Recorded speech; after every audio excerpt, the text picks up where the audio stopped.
Mukunda jewellery direct factory rates, no making charges. చాలా బాగుంది. ఎందుకు బాగుంది అనుకుంటున్నారు? లేడీస్ కి ఫ్రీ బస్ పెట్టారు. అదే ఏమో నాకు మాత్రం నచ్చిందండి. మీకు నచ్చింది అన్నారు, మరి ఫ్రీ బస్ వల్ల చాలా ఇబ్బందులు ఉన్నాయి అంటున్నారు. ఏమో నాకేం ఇబ్బంది లేదు, నేను చాలా సార్లు వెళ్తున్నా, బాగానే వస్తున్నాయి, ఫ్రీక్వెంట్ గానే ఉంటున్నాయి, బాగానే ఉంది. అంతేకాకుండా అసలు చంద్రబాబు నాయుడు గారి పరిపాలన ఎలా ఉంది అసలు? ఏమో నాకు చాలా నచ్చిందండి. అంటే ఏంటి అభివృద్ధి? అభివృద్ధి అంటే ఇప్పుడు మా పిల్లలు ఉన్నారనుకోండి, వేరే ఊర్లో వెళ్ళి చదువుకోవాల్సిన అవసరం లేకుండా ఇక్కడికే వైజాగ్లోనే కంపెనీస్ అవి వస్తున్నాయి కదా. అది కూడా వేరే ఊరే కండి, వైజాగ్ అంటే కూడా వేరే కాడికి వెళ్ళాలి. అంటే మరి కిలోమీటర్ ట్రావెల్ అంటే అమెరికా రష్యా అలా కాకుండా దగ్గరలోనే మన ఇండియాలోనే ఒక స్టేట్ అంతే కదండి, అదే మన స్టేట్లోనే ఉంటున్నాయి కదా, అందుకని హ్యాపీగా ఉంది. పిల్లల కోసం మేము ఎదురు చూడకుండా ఇక్కడికే కంపెనీస్ అన్ని తీసుకొస్తారా అని, ఇంకా డెవలప్ చేస్తారేమో అని అనుకుంటున్నాం. అంటే అమరావతి రాజధాని అయినప్పుడు ఇక్కడికి రావాలి కదండి కంపెనీలు. వస్తాయి అంటే కంపెనీలు ఇక్కడికి తీసుకొస్తే ఇక్కడ వాళ్ళకి బెనిఫిట్, కానీ వైజాగ్ వెళ్ళడం అంటే వైజాగ్ వెళ్ళాలి కదా, అంత దూరమైనా వెళ్ళాలి కదా.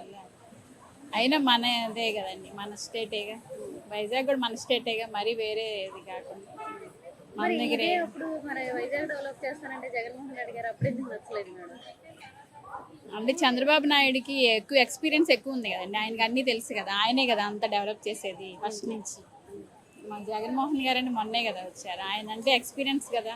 మొన్న వచ్చిన ఆయన కూడా వైజాగ్ డెవలప్ చేస్తాం, వైజాగ్ గూగుల్కి అప్పుడు సైన్ చేశారు అంటే మరి అంటే ఈయన ఎక్కువ అదే మామూలుగా మరి రేపటి పౌరుల కోసం ఎక్కువ చేస్తున్నారు కదా. చంద్రబాబు నాయుడు ఎప్పుడు కూడా భవిష్యత్తు ఏంటి పిల్లలకి అనేదే చూస్తారు. ఆయన ఎప్పుడు అనుభవం మీద చేసే వ్యక్తి కాబట్టి చంద్రబాబు నాయుడు ప్రభుత్వం చాలా బాగుంది. ఓకే అండి, మరి రానున్న రోజుల్లో ప్రభుత్వం మారిద్ది అనుకుంటారా, ఇదే ప్రభుత్వం ఉంటుంది అనుకుంటున్నారా?